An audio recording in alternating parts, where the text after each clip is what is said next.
is the new DS4. It's upmarket, it's French, and it's hybrid powered. But what exactly is it? Let's find out. DS isn't a brand that likes to be pigeonholed, so sometimes it can be a little hard to work out what its natural rivals are.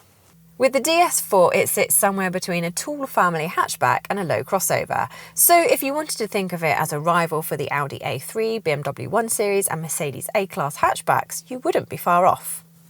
But nor would you be if you thought of it in the same bracket as a Cupra Formentor, a BMW XT, or even a Volvo XC40 small SUV. What it isn't is a rival for a Skoda Kamiq or Kia Exceed. The DS is both more expensive and more upmarket feeling than either of those two.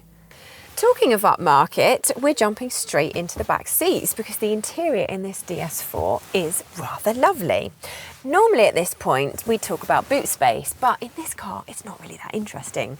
So here's a quick shot of it.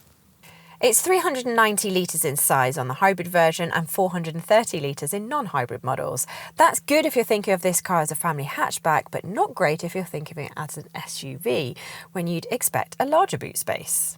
And while it's not all that spacious in the boot, the same is true back here because headroom is a little tight. I'm 5'4.5", but if you're any taller than me, you will probably find it quite squishy. It's also quite dark, although having this big sunroof does let in a little bit of light at least. And then when it comes to legroom, that is okay, and there's somewhere to put your feet. The quality of the leather seats is lovely though. There are a couple of other types of upholstery available, but rest assured that they're all appropriately swish feeling.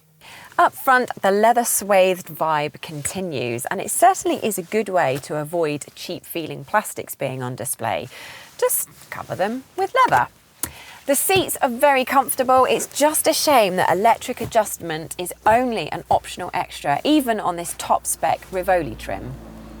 Aside from the upholstery, the overall feel is pleasingly minimalist in here. In particular, the absence of the fussy BRM analog clock found in larger DS models is very much to the DS4's benefit.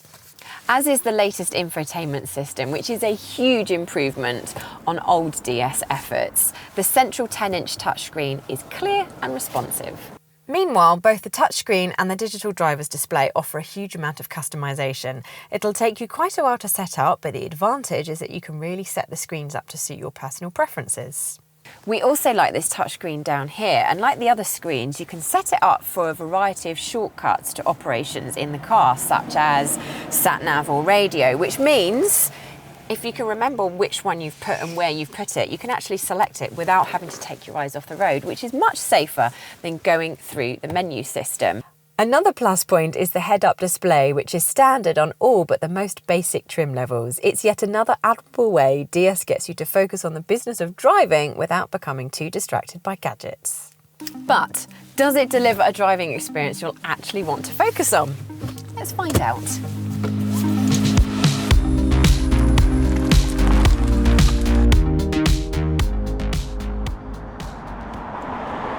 Despite a hot hatch chasing 225 horsepower, this is not a car that inspires you to drive particularly enthusiastically.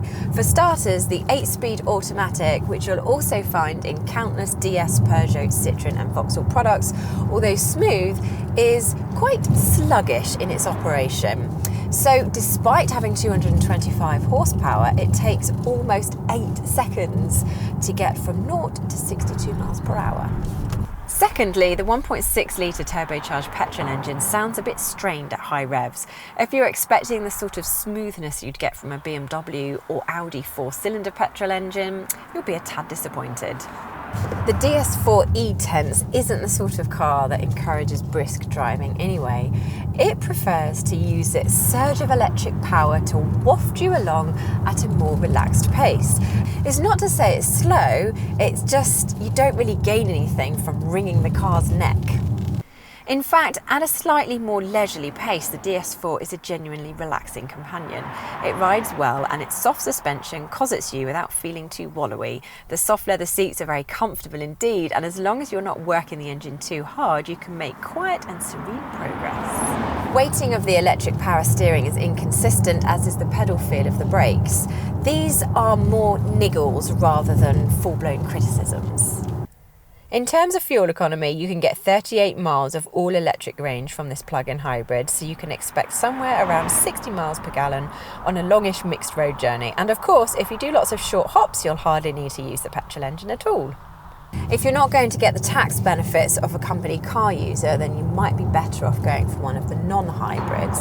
And that's because they're a little cheaper to buy, and you'll get about 40 miles per gallon from a petrol and about 60 miles per gallon from a diesel.